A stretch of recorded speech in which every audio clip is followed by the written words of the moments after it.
Het jy al die lofsang van Deborah gelees? Het jy al gesien hoe sy die oorwinning van die Here besing, waar die Israeliete saam met Barak gegaan het en die oorwinning behaal het? Ja, die eer het aan haar vrou toegekom en die oorwinning het deurgebreek en Deborah besing dit. Sy besing dit en sy eindig af waar sy sê dat die oorwinnaars soos die son met sy volle krag opkom.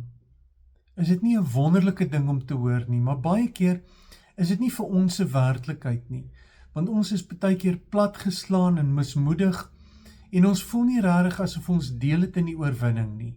Dit voel vir ons asof ons net in 'n negatiewe siklus is.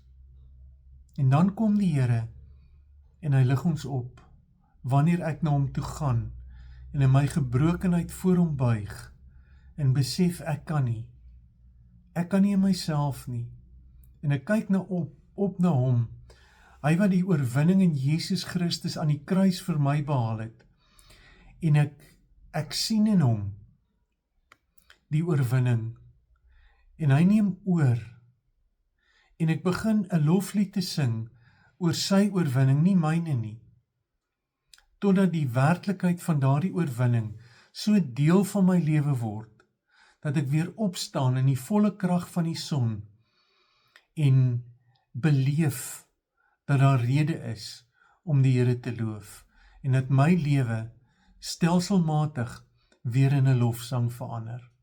Mag jy opstaan en die volle krag van die son deur jou lewe skyn. Baie sterkte.